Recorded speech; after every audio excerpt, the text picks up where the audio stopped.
You ever see your whole world shatter in an instant? Like 1 minute you're talking about dinner plans, and the next you're on your knees in the street pressing your trembling hands against your daughter's bleeding chest. The metallic tang of gunpowder still hanging in the air? Yeah, that happened to me.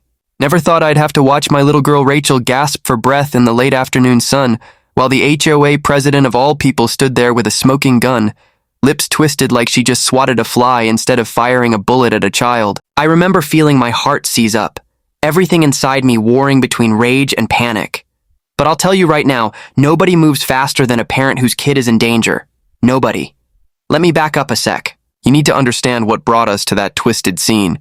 2 hours before, life looked almost normal. I was on the porch watering flowers, and Rachel, born with cerebral palsy but never one to let it slow her down, was zipping up and down. Her new wheelchair ramp, beaming with this wide, unstoppable pride.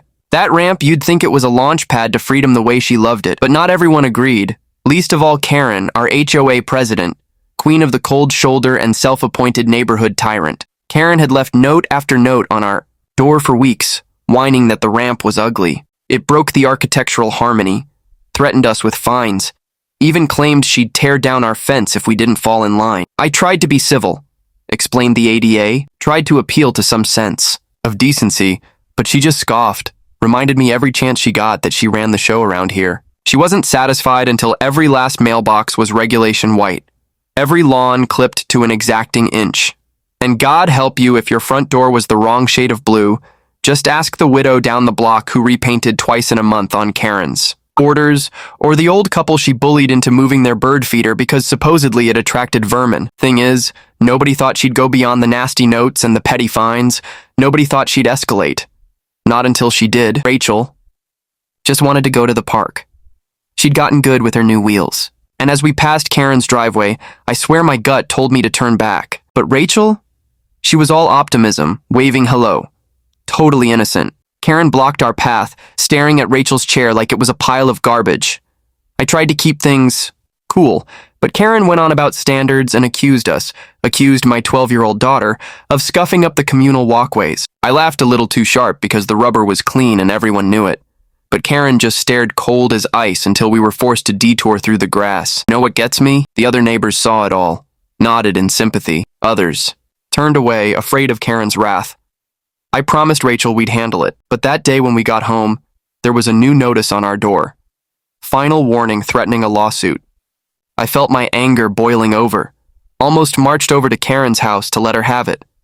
But something about the look in her eyes that morning stopped me. Next day, there was graffiti on our sidewalk.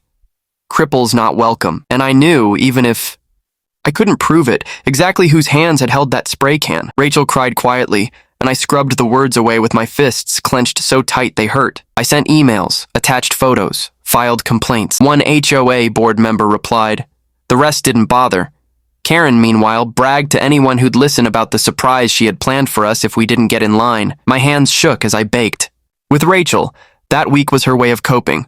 Always in the kitchen, always moving forward. That's when Karen showed up at our door again, waving some legal document, yelling that I was defacing property by cleaning up her mess. I told her as calmly as I could that I just removed hate speech.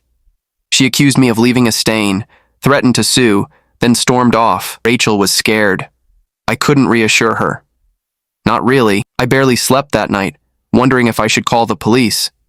But something told me with people like Karen, things could always get worse. And then Monday, bright, perfect suburban morning, Rachel wanted to visit the community garden. We were halfway down the street when Karen's SUV screeched around the corner and stopped hard. She jumped out, grabbed something from the car. Me got twisted. She stalked toward us, gun in hand, shouting about how we'd ruined her community. I moved to shield Rachel, but she raised the gun, finger on the trigger, and then she fired. The sound split the world apart. Rachel gasped, slumped forward, blood soaking her shirt. My vision blurred, ears ringing. I screamed for help, felt her slipping from my hands, her voice so small. Dad, it hurts.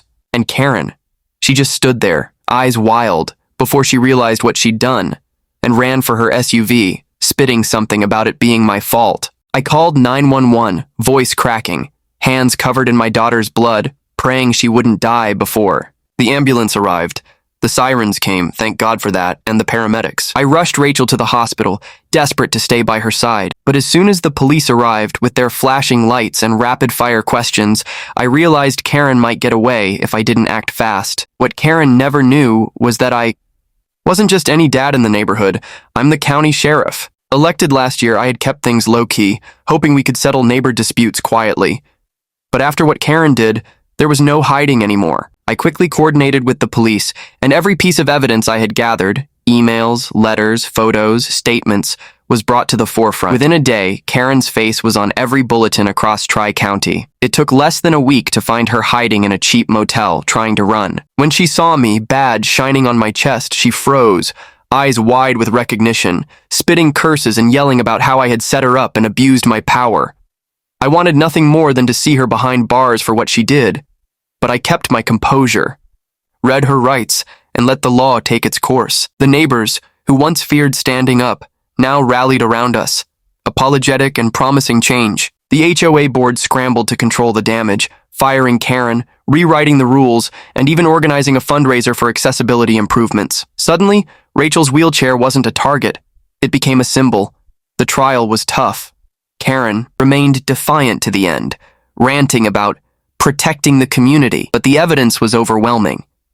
The judge found her guilty, and just like that, Karen's reign of terror was over. Rachel, slowly healing, joked about painting her wheelchair to match her newfound freedom and teased me for hiding my badge all this time. The community, once silent and scared, transformed into a place of open doors, waving neighbors and kids rolling freely down ramps without fear. But I'll never forget how close I came to losing my daughter. How one person's obsession with control and appearances nearly destroyed a family. It took a bullet in a courtroom to wake everyone up to the true cost of indifference. Now, when I watch Rachel roll down our driveway, sunlight sparkling on her wheels, I feel a gratitude I can't fully express. We barely survived, but we did. And now I watch over every kid in this county like they're my own. So here's my question. When does your community draw the line? When do you stand up and call out a bully, even if it risks your own peace?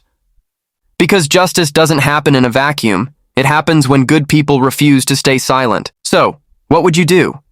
Where do you stand? HOA or humanity? Drop your thoughts below. Let's see who's brave enough to speak up.